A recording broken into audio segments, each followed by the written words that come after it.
Mídia e Marketing Talks, os desafios mais complexos da indústria digital. Bem-vindos a um novo episódio do Mídia e Marketing Talks, os desafios mais complexos do ecossistema digital. Eu sou Ingrid Veronese, diretora sênior da Comscore Brasil, e nesse capítulo falaremos com Beto Fabbri, o CMO da Omelete Company. Bem-vindo, Beto! Hoje a gente vai ter um programa bem interessante para falar sobre gaming e a indústria de entretenimento com você. Valeu, obrigado. Estou muito empolgado aí. Para mim, Comscore é uma referência de conhecimento e dados, e é muito legal estar aqui com vocês, principalmente com você, Didi. Para mim também, né? Muita história juntos. Uma satisfação ter você aqui com a gente. E para a gente também, a Omelete é uma referência de empresa de entretenimento, né? Você quer falar um pouquinho para a gente, Beto, da sua trajetória, desde a Sapient, ou ainda Tribal, onde nos conhecemos, passando pela Wolfworks, pela CCXP, Comic Con, Game XP no Rock in Rio, e todas essas experiências? Vamos lá, vamos lá. Eu comecei minha carreira como criativo de agência, né? E na antiga Tribal, acho que ali na primeira onda que teve de marketing digital, né? Que hoje em dia só se fala nisso. A gente capinava esse mato há 20 anos atrás, numa agência que chamava Tribal, que foi uma das pioneiras de marketing digital no Brasil. E lá eu construí minha carreira de criativo, né? Sempre muito focado em como o digital sempre teve essa veia de ter uma participação estratégica na comunicação, né? Desde de 2003, 2004, a gente já falava bastante disso. Então, eu mesmo, como criativo, sempre tive minha preocupação muito grande no papel estratégico da minha criação, né, dos meus produtos ali, dentro da estratégia macro dos nossos clientes na época de agência. A partir daí, a Tribal foi vendida para o Grupo Publicis. Eu saí, né, do Brasil, passei um ano em São Francisco trabalhando lá, depois eu voltei, montei uma produtora de vídeo, e aí fui chamado para trabalhar então na iThink, né, logo antes da venda da iThink também, minha segunda venda, né, minha segunda aquisição na minha vida. A iThink, que era uma agência de capital 100% nacional, foi vendida para a Sapient Nitro, que era uma das maiores agências digitais na época no mundo. E aí lá a gente estabeleceu essa marca no mercado brasileiro, quando eu comecei a, a na saída da Sapient Nitro, prestar um serviço de consultoria de comunicação para o então Omelete, logo antes, né, do Omelete criar a CCXP. Eu lembro até hoje, né, o Pierre, que ainda é o CEO do Omelete, chegou para mim e falou: cara, a gente está aqui com um problema que, com a chegada dos grandes veículos de redes sociais, né, chegando no Brasil, o preço da mídia no Omelete, o Omelete, vou aprofundar um pouco nele também daqui a pouco, mas o preço da mídia, o Omelete vivia basicamente de mídia, e o preço da mídia com a chegada das redes sociais, ela acabou derrubando muito. E o Omelete, com uma audiência gigantesca, né? Naquela época já eram 15 milhões de pessoas todos os meses, a gente não conseguia monetizar aquilo de um jeito que fazia sentido para a empresa, né? Então, o que a gente começou, o Pierre começou a fazer na época? Ele começou a criar produtos próprios para monetizar aquela audiência, né? Então, aí, enfim, fomos atrás de uma rede de varejos de produtos geek, né, que era a loja Mundo Geek na época. Então a gente usava a mídia do Omelete e a audiência que a gente tinha para vender produtos próprios, já que ninguém queria mais comprar nossa mídia. E aí um desses produtos criados para anunciar para nossa própria mídia foi a CCXP. E aí o PR chega nesse momento para mim e fala: cara, a gente precisa posicionar aqui um evento que a gente está criando. Isso foi em 2014. E aí ele me chama para fazer parte do time da CCXP, eu aceito o convite, nunca tinha trabalhado num cliente, né, vamos dizer assim, nunca tinha trabalhado, Experimentar. sempre tive uma carreira de agência e tudo mais, e aí eu fui pro Omelete, né, então para a semente que foi a CCXP, para começar um time de comunicação lá. time de comunicação no primeiro ano fui eu comigo mesmo. Equipe. Exatamente, era o Equipe. E aí a gente começou a desenvolver de 2014, 2015, o evento pegou tração, a gente começou aí de fato estruturar uma equipe de marketing, começar a posicionar mesmo o evento como mais do que um evento de 4 dias, mas como uma plataforma de comunicação 365 dias por ano. E aí, a partir daí, a CCXP vira o maior evento de cultura pop do mundo. Eu entro, de fato, me posicionando, né, tendo uma carreira mais relacionada ao entretenimento e comunicação, produção de conteúdo, curadoria. E aí, em 2018, a gente executa, junto com o Rock in Rio, com a Rede Globo, que era sócia da Game XP também. Eu era o curador de games, né? A Game Sou XP já era da corporação Era Omelete? uma marca criada em conjunto com o Rock in Rio, e aí depois chega a Globo, vira sócia desse produto também. E aí a gente executa o evento em 2018, ele acontece para 100 mil pessoas, né?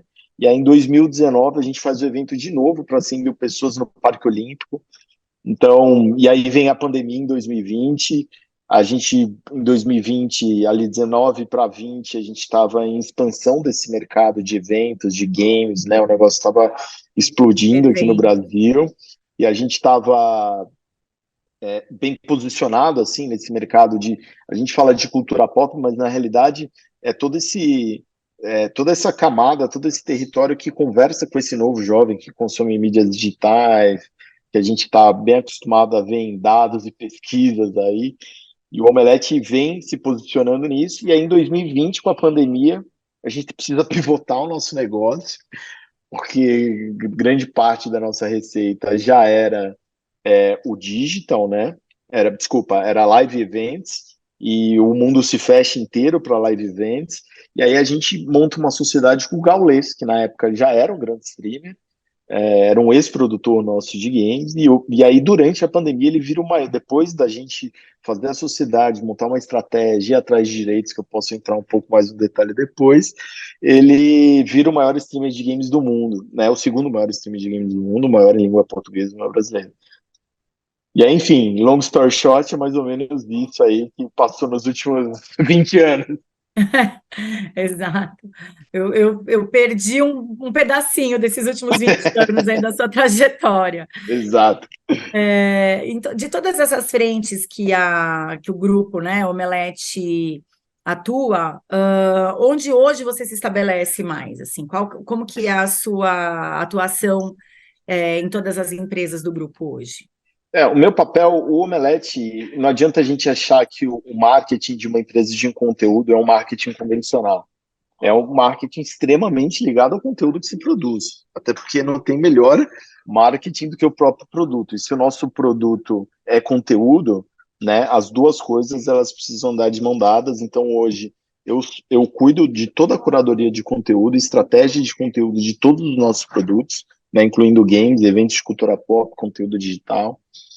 Então tem um time que cuida, vários times, né, para cada marca, que cuidam desses conteúdos, aquisição de direitos, criação de conteúdo próprio, em todas as mídias que você conseguir imaginar, desde conteúdo ao vivo na Twitch, até YouTube, redes sociais, a gente vende conteúdo para a TV, então tem toda essa divisão de conteúdo, e tem a parte de posicionamento de marca, venda de ingresso, dos nossos eventos, né, como fazer as nossas marcas virarem love brand. Então, eu tenho um outro time todo de marketing e posicionamento de marca. Então, esse é o Beto hoje, ele tem esses dois, vamos dizer, esses dois chapéus, mas que para uma empresa de conteúdo faz todo sentido que eles andem de mão dada, já que o nosso produto é conteúdo, né? E toda a experiência. Então, o meu papel como VP e sócio de conteúdo e marca, eu preciso olhar tudo de um jeito que faça sentido, que tenha consistência e que a gente consiga expandir para novos mercados, que é o que a gente fez em 2019, indo para a Alemanha, né? Eu preciso Demais. contar uma história que faça sentido. A gente está indo agora para um outro país que a gente ainda não anunciou, então não posso falar. Então eu acabo cuidando um pouco de como levar todos esses conteúdos para essa expansão global que a gente está aí da marca Omelete, CCXP, Gaules e afins. Até porque vocês trabalham com marcas, né, que são globais, e os jogos em si também são globais, né? Os jogos não têm fronteiras, né? Eles transbordam aqui os nossos limites geográficos e é uma febre no mundo inteiro, não é um fenômeno brasileiro, né? Essa audiência, essa comunicação, essa linguagem jovem. Os games, eles têm essa característica de ter uma escala global, de fato. Então, você vê, assim, né, a margem e o tamanho dessas publishers, elas acabam que tem uma receita, vamos dizer, o negócio fica gigantesco. Você pega a indústria dos games, ela é 2, 3 vezes o tamanho da indústria do cinema e da música somados. É, Então, é um negócio, é um volume absurdo absurdo. de dinheiro com uma margem absurda, porque o jogo que joga 1 milhão. Então, é um business, principalmente do ponto de vista de publisher, é um negócio, é uma indústria gigantesca. E junto com o publisher, ele acaba puxando todo um ecossistema de direitos de transmissão, de campeonatos, de influenciadores, né? Ou todo um universo de patrocínio, de posicionamento de marca, de plataforma de conexão, principalmente com o público jovem que consome isso, né? A maior O maior concorrente hoje da TV aberta talvez não seja as redes sociais, talvez sejam os próprios games, né? Porque hoje em dia o jovem ele consome, ele passa o tempo todo ali, ele já não separa mais o momento que ele está jogando do que ele está se comunicando, do que ele está se divertindo. É Exatamente. quase que E do que ele está tudo consumindo também, né? é, Porque é, é, compra. é tudo ali. Então, independente do jogo, da plataforma que ele esteja, ele aprende ali, né? Então a gente passa aí por algumas discussões sobre o papel dos games na sociedade, mas os games hoje ele tem um papel fundamental em educação, em linha de raciocínio. Você vê quem faz bom proveito disso, aproveitando de fato e para os negócios, que é a nossa pauta aqui, né? Acabo tendo um discurso não só de marcas, mas um ambiente de negócio muito que cresce a cada ano exponencialmente. Até se aprofundando um pouco mais nisso, como que você enxerga hoje o envolvimento da indústria de marketing nesse cenário? Eu costumo dizer que one shot, bad shot, né? Você não pode trabalhar tanto em games como em entretenimento, você tem que entrar com uma verdade muito forte, entregando algo para a comunidade que não seja aquilo que seja só do interesse da marca, né? Então, que é um exercício que a É gente um faz, diálogo mesmo, né? é um diálogo. A marca, assim, a partir do momento que ela resolve entrar no mercado de entretenimento, cultura pop e games, que é uma comunidade nativa digital, ela não pode entrar, tentar dropar um produto lá e voltar daqui a um ano. Esse tipo de conversa não existe, é melhor não entrar porque você vai torrar dinheiro, né? Então, todo o nosso diálogo que a gente vem tendo, tanto com o Baiano, o Gaules, né, que são os nossos dois principais streamers, os maiores do Brasil, quanto com o nosso evento de games, que é o Big, né, um evento de games independente que acontece, vai acontecer agora em junho, inclusive. Se você veio lançar um produto, fazer um flight de alguma coisa, é melhor não fazer porque você não vai construir. E esse público, ele não perdoa, né? Então, ou você entra com uma verdade, tentando entender não só a linguagem, mas o que diferencia, de fato, você, no mar de marcas que estão tentando entrar entrando com verdade, entrando de um jeito que realmente você entregue valor e propósito para esse público. E eu, né, tenho estudado, procurado, me envolvido, conversado com muitas pessoas dessa indústria, e o que eu entendo é que, assim, se você não é desse business, é difícil você... É diferente de outra indústria onde você pode arrumar um emprego. Nos games, não, né? Você tem que ser da indústria, você tem que estar envolvido, você tem que ser um gamer também.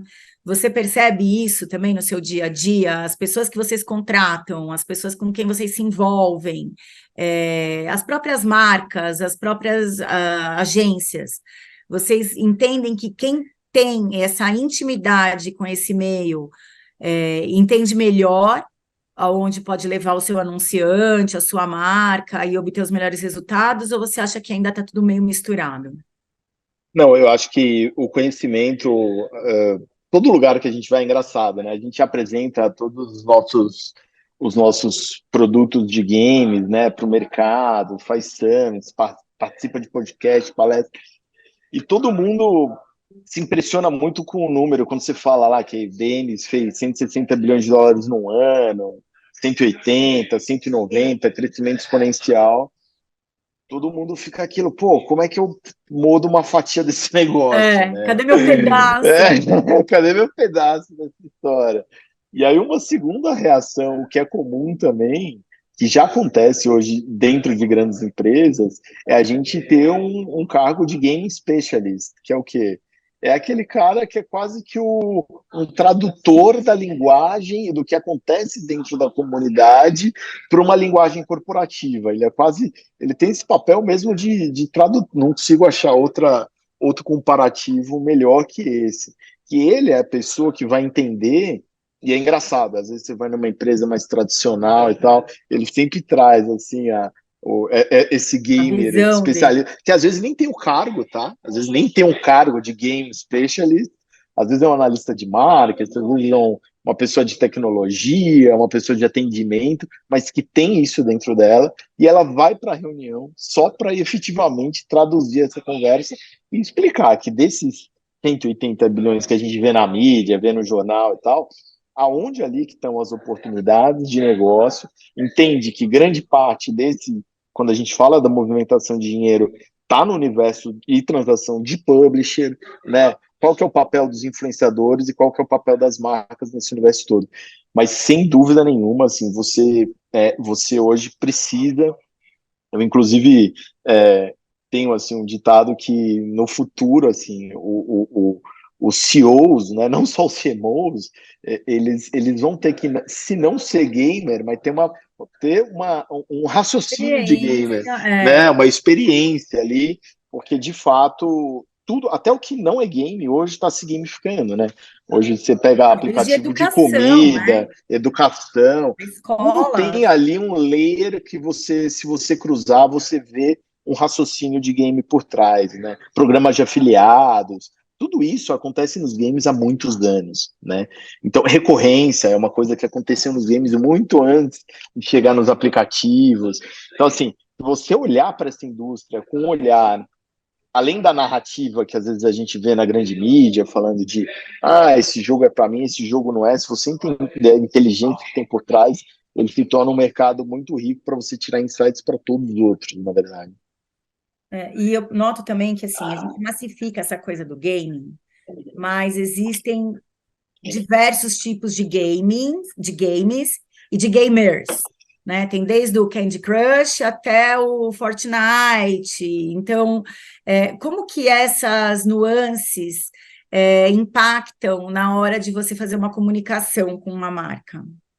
É muito, esse seu comentário é muito verdadeiro, porque às vezes chega, não, pô, quero me posicionar nos games, como se game fosse uma coisa única, né?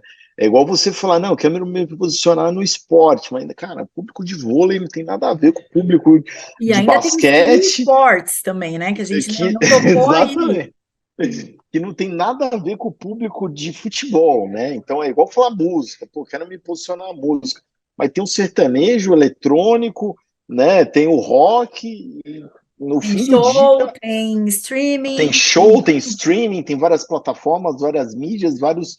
E aí, né? Então, assim, quando. De novo, esses 180 bilhões aí que a gente vê de dólares que fatura a Aliás, indústria e tal, ela está capilarizada, assim, em 300 milhões de iniciativas e tudo mais. Então, como que a gente encara isso, né? A gente tem que, de fato. E é por isso que a gente fala que o Omelete hoje ele é uma plataforma 360, porque você consegue hoje falar de quem está entrando no universo, nesse universo de consumo de games, né?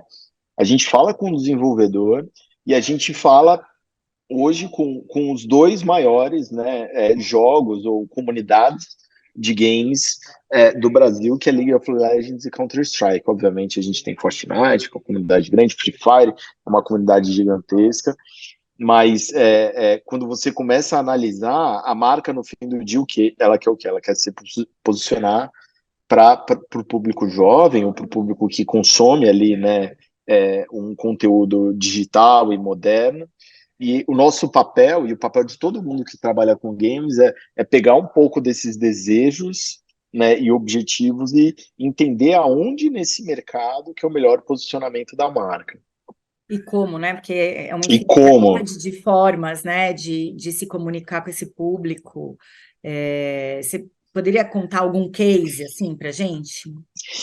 Nossa, tenho 300 cases assim, cara. A gente com o Gaules, por exemplo, né? A gente estava no começo do ano passado, a gente estava tentando entender, né? O Gaules, o ano passado fez uma live para 715 mil pessoas.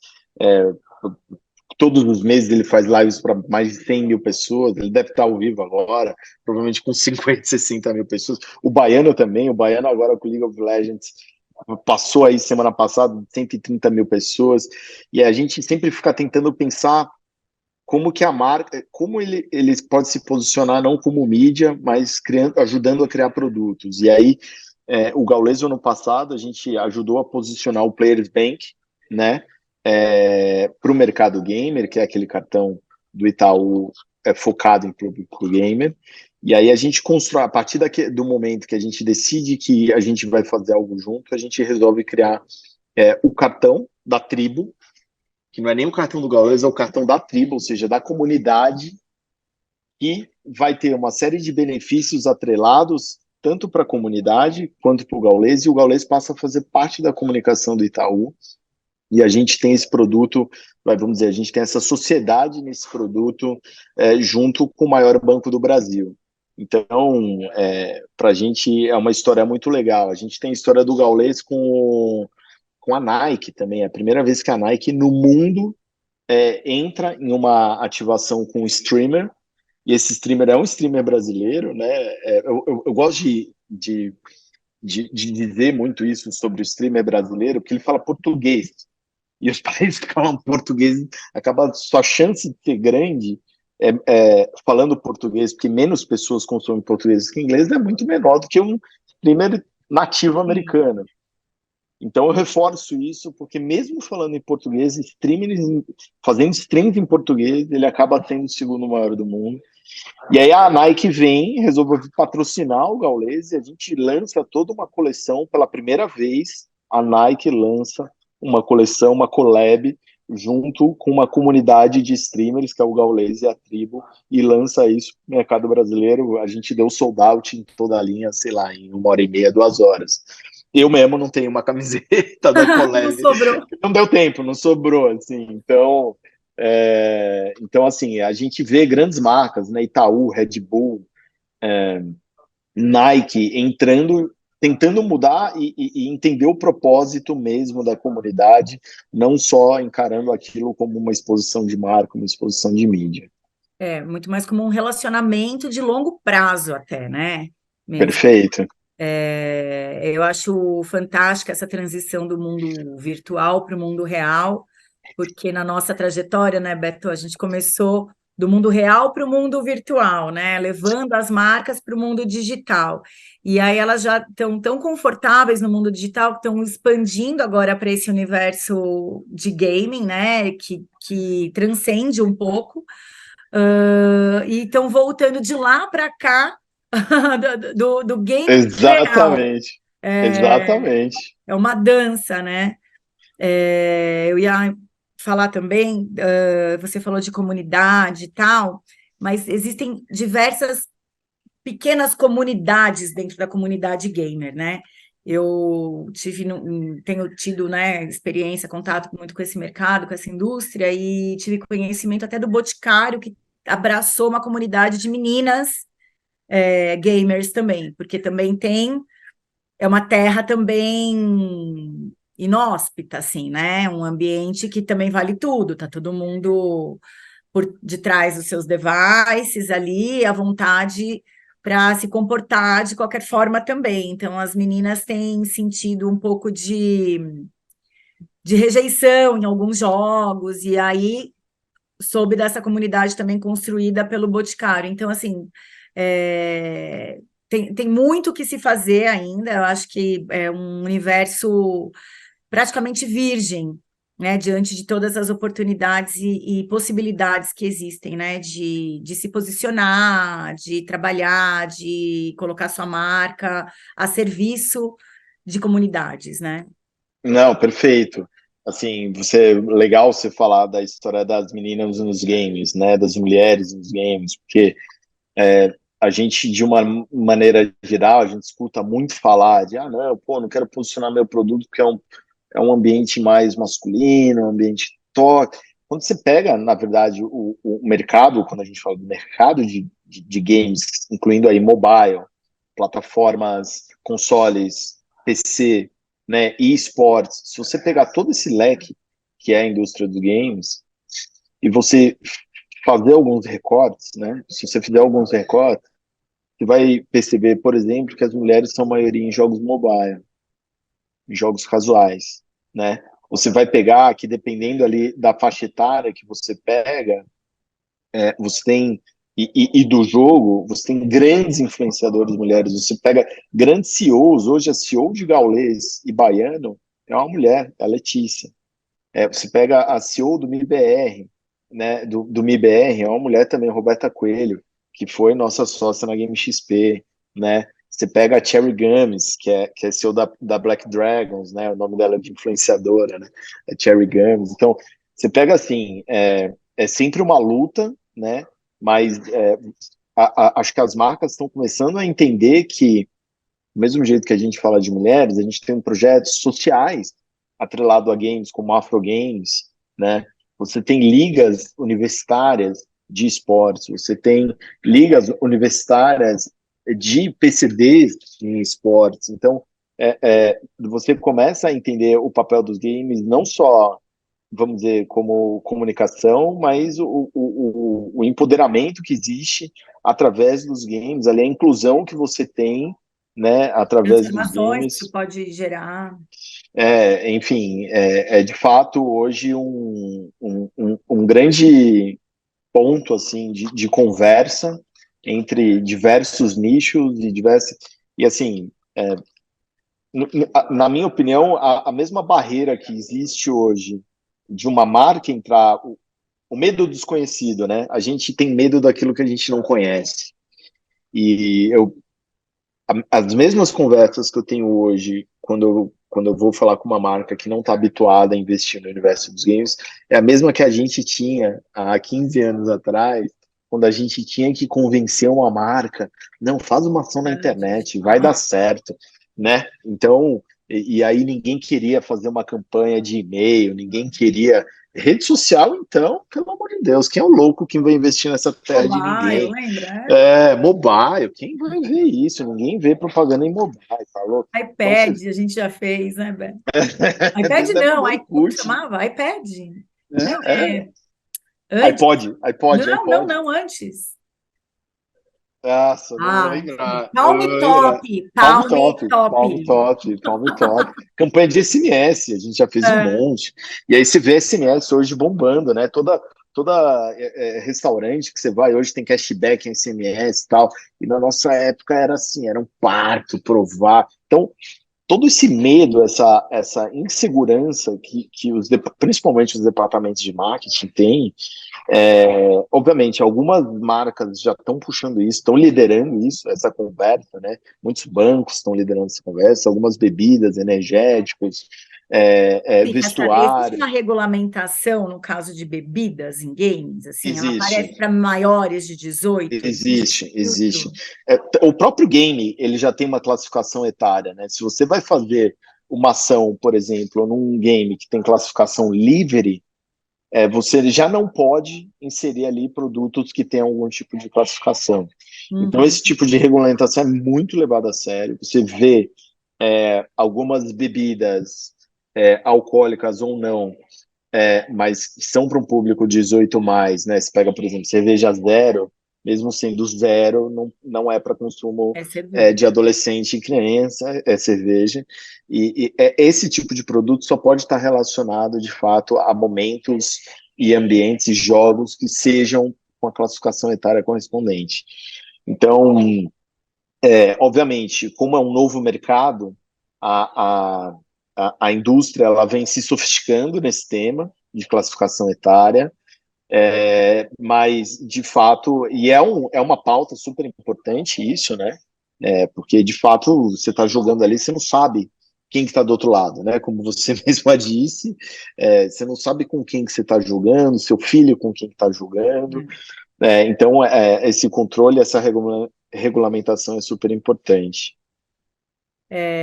Beto, vamos falar um pouquinho mais das marcas do Omelete, né? Uhum. Você posiciona cada uma delas, desde Omelete propriamente, como o CCXP, Game XP, The Enemy, o Beer Festival e o próprio Gaules. Como que vocês trabalham cada uma delas? Qual que é o foco? O Omelete hoje, a gente acabou de passar por uma reorg, né, de todas as marcas, toda a nossa arquitetura e organização interna da empresa. E a gente hoje trabalha em três grandes frentes. Primeira grande frente de mídia e conteúdo, que a gente tem o Omelete, tradicional Omelete. Quando você fala Omelete, todo mundo lembra do Omelete amarelo, né? Aquele Uhum. site que existe há 20 anos, fala de cultura pop e tudo mais. Esse é o nosso coração, esse é onde tudo nasceu, esse é onde tudo era mato lá atrás, tinha praticamente a gente, o Jovem Nerd, em 2000 ali, falando de cultura pop. Hoje a gente vê todo mundo falando de games, quadrinhos, cinema, parece que é uma coisa trivial, mas não era 20 anos atrás, Mesmo. que é essa barreira aí que o Omelete, esse mercado que praticamente foi criado aí por esses pioneiros, né? Não vou acreditar só o Omelete, mas toda essa turma, incluindo aí Jovem Nerd também, que está desde o começo, falando sobre isso. Então, esse braço de mídia e conteúdo tem o Omelete e tem o The Enemy, que também é o nosso Omelete de games, é onde a gente traz ali o jornalismo investigativo, editorial, sobre a indústria dos games. Então, esse é o nosso braço de mídia e conteúdo. Aí a gente tem um braço de live experience, nossa frente de live experience, que é a nossa parte de eventos, que a gente tem a CCXP, que nasce de dentro do Omelete em 2014, né? E na primeira edição a gente tem 97 mil pessoas. O ano passado a gente teve o nosso Já era a pico. expectativa de A tantas expectativa era 40 mil pessoas no primeiro ano.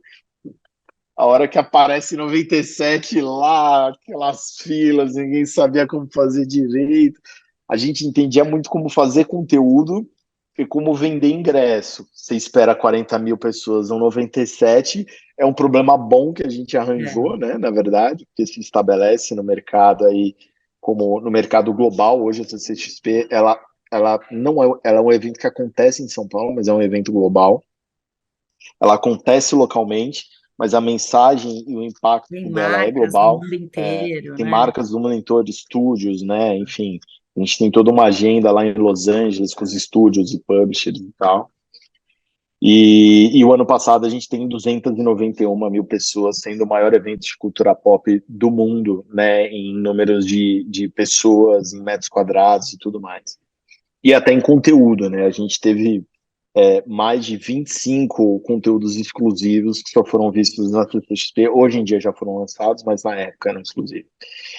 Então a gente tem a CCXP teve a edição da Alemanha, que a gente pausou essa empreitada primeiro por conta do Covid, obviamente, e a Alemanha ainda está se recuperando de Covid, mais guerra agora, lá a guerra da Ucrânia acabou impactando um pouco nossos negócios na Alemanha.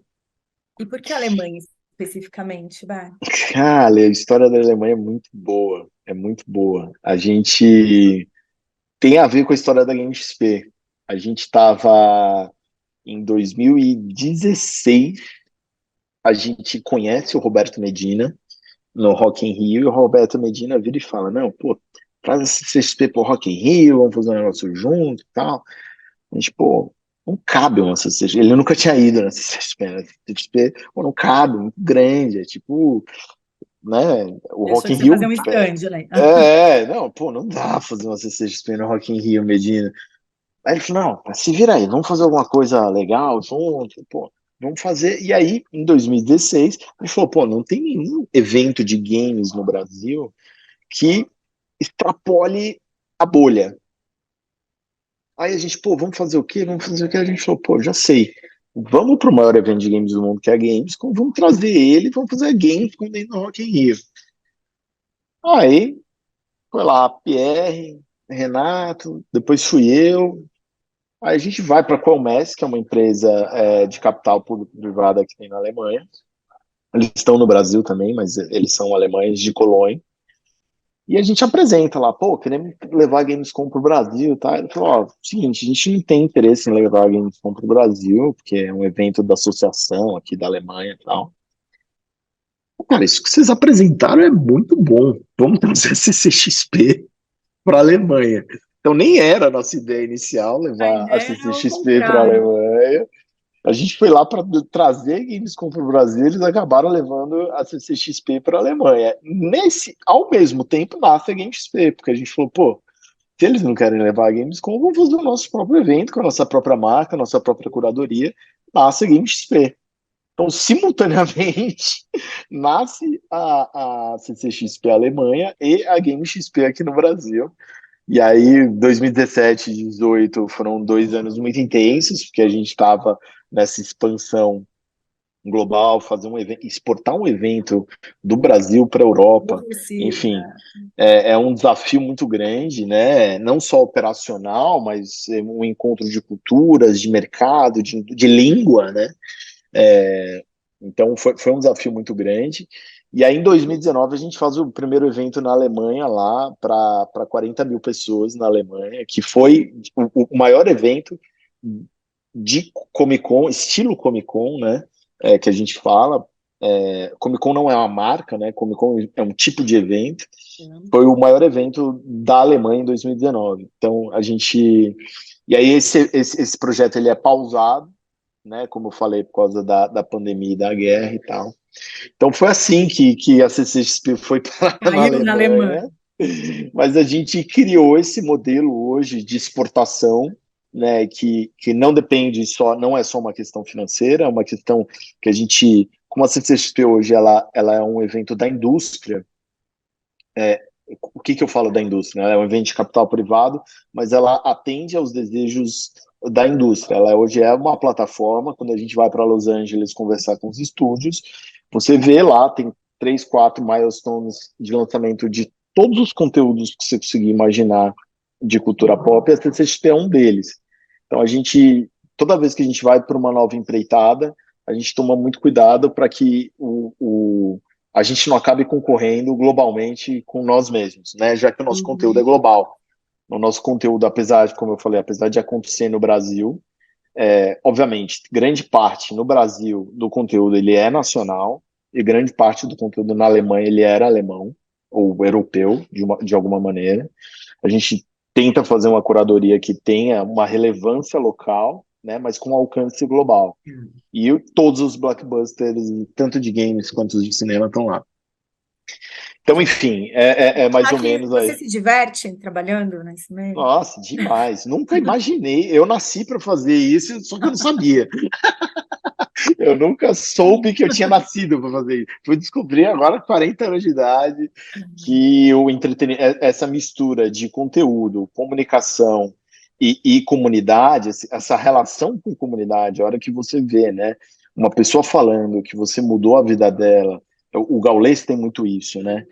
As pessoas que seguem o Gaules, o Baiano, a CCXP, as pessoas, o Omelete, muita gente chega para mim e fala, pessoas de mercado hoje, diretor de marketing, influenciador, chega, cara, eu comecei a produzir conteúdo com as no Omelete.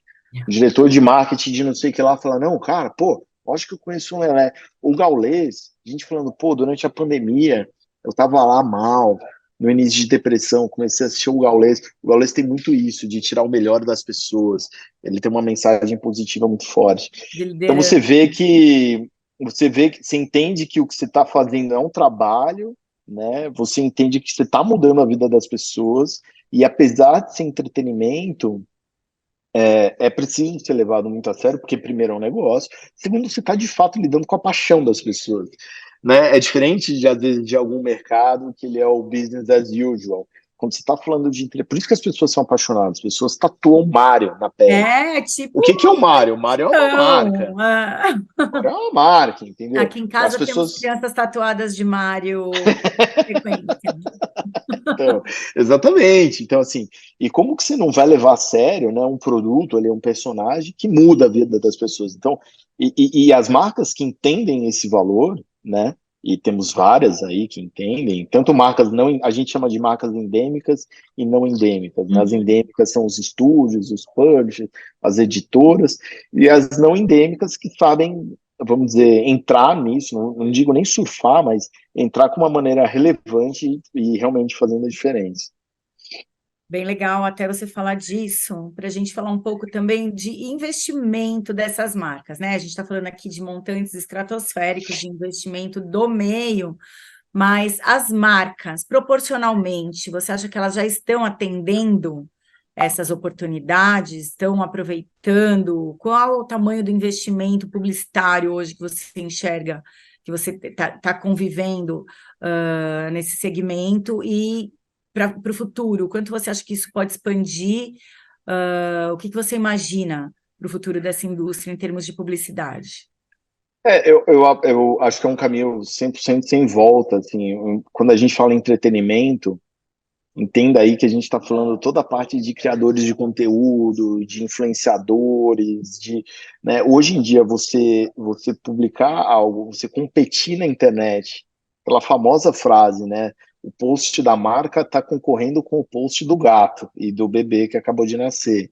Então, você entrar na tela das pessoas hoje de uma maneira que não seja relevante e que não faça diferença, qual que é, o que que as marcas são obrigadas a fazer hoje? A ser relevante, a contar uma história que faça sentido, a se posicionar de um jeito que tenha propósito.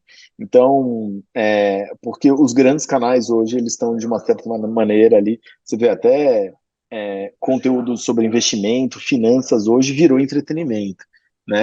Então, hoje todos os conteúdos ali, mais ou menos, que é onde de criadores, né, e tal, eles acabam tendo um viés muito forte nesse sentido. E eu acho que é um caminho sem volta. Ai, As marcas, elas vêm investindo cada vez mais, vêm olhando, vêm tentando entender o que que é essa capilaridade de investimento, que esse é o grande desafio, né? A hora que você vai fazer lá o seu plano de ação de marketing, de posicionamento, elas são tantas possibilidades que às vezes você fala, não, pô, vou no safe, né? Vou no seguro.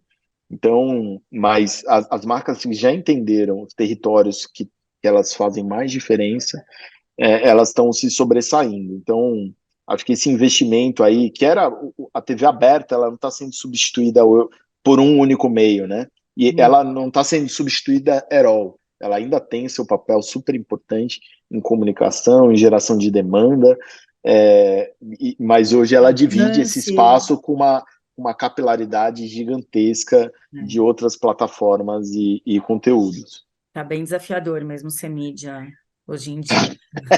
Antigamente o plano de mídia tinha 5 linhas, hoje em dia É, tem 500, né? Que e em diferentes ambientes, né? Hoje a TV também é uma TV conectada, né? Então exatamente. tem muitos Não, desafios mesmo você nesse. pega o Gaules hoje, você fala Twitch, você fala, não, mas Twitch, pô, quem que vai ver no celular ali e tal? 30% da audiência dele assiste Twitch na TV. É, Então você, você começa a pegar. as telas viraram um mero meio para Exatamente. consumir diferentes conteúdos.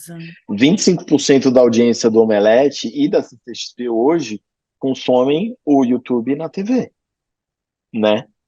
E mais de 70% consome fora de um desktop. Ou seja, é um negócio, você pega, pô, só 30% hoje senta, abre uma tela de laptop e vê alguma coisa ali nos nossos, né? Quando você fala de conteúdo e entretenimento. Então, como você ser relevante ali também, para você não dividir o seu investimento em 300 iniciativas e acaba não sendo relevante em nada. Acho que esse é o grande desafio do profissional de marketing hoje é ser relevante e conseguir atribuir ali seu investimento a algumas iniciativas, né, que sejam importantes para atingir o seu resultado. E contar uma história que seja verdadeira, consistente, que faça sentido, né? A relevância que você falou para aquele público e ter a atenção desse público é o maior ativo hoje de uma marca, né? É ter É, atenção. E eu acho que o ambiente do gaming propicia muito isso, né? Essa interação com a marca, a atenção plena ali. sim, não, sem dúvida. Até o próprio game, ele tem esse. O meu sobrinho, ele joga com o iPad, vendo uma outra coisa, ele joga um Fortnite, um iPad vendo um documentário de formigas, e no celular um streamer falando sobre um outro jogo, que não é nem o que ele tá jogando e tal. Então, assim, essa geração ela vem de fato aí multicanal mas as marcas que acabam se diferenciando mesmo são aquelas que entregam algo que realmente muda a vida. Então, mais do que chegar e dar o push do produto, é entender como que aquele produto pode estar encaixado nessa jornada, né? Todo mundo tem 24 horas. O dia de todo mundo tem 24 horas. Como que seu produto ajuda de alguma forma, ou as 24 horas ser mais eficientes, mais interessantes ou mais divertidas ali de alguma Mais maneira. memoráveis, né? Mais memoráveis, exato.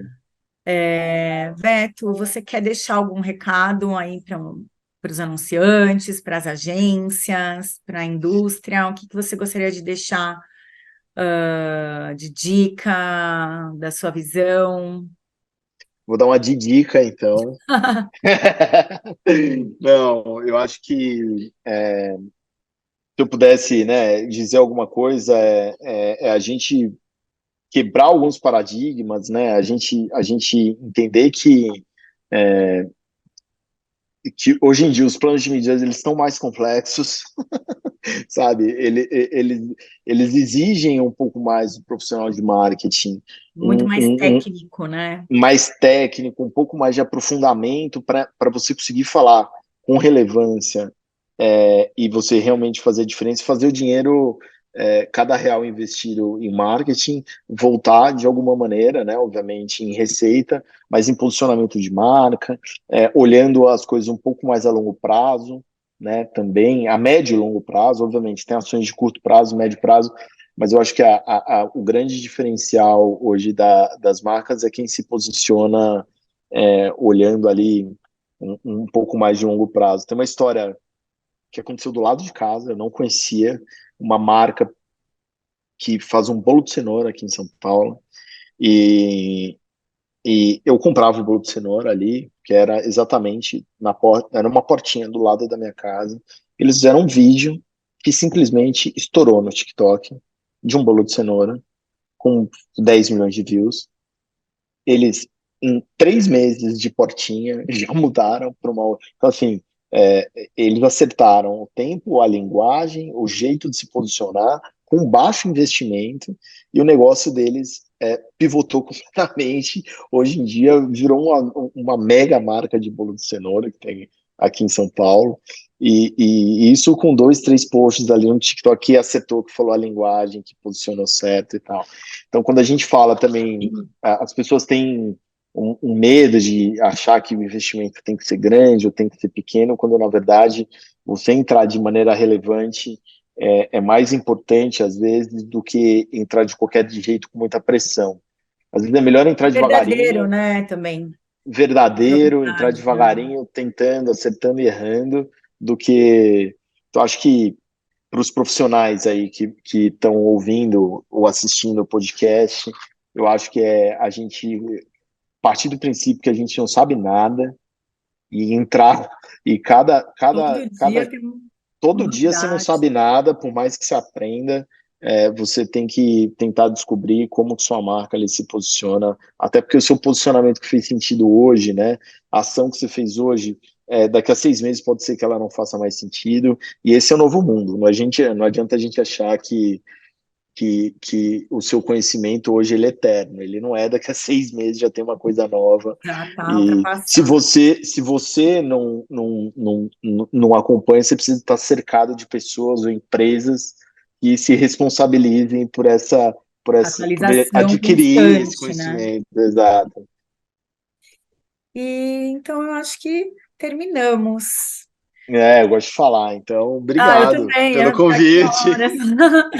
Adorei Obrigado. te ver, adorei falar com você, adorei as novidades, assim, estou super entusiasmada. Acho que vale ainda outras conversas para saber mais, porque com certeza vocês ainda vão ter novas empreitadas, né, que vão se desdobrando aí dos negócios que vocês têm ocupado. E, puxa, também mandar um beijão para todo mundo de lá, né? A Lê, o Pierre, o Renato, a Melzinha. Tenho o maior carinho por todos vocês. E agradecer o seu tempo, sua disponibilidade, a sua abertura e você compartilhar aqui o seu conhecimento, sua experiência com a gente. E é isso. Valeu, obrigado a vocês, obrigado Comscore, obrigado Didi, Bruna, pelo convite, contem comigo, espero que a gente tenha dados e muitas coisas aí sobre o mercado, que a gente faça muitas coisas juntos ainda. Com certeza. Obrigado também a todos que se juntaram a nós aqui nesse podcast, nesse novo episódio de Mídia e Marketing Talks, e até a próxima. Mídia e Marketing Talks, os desafios mais complexos da indústria digital.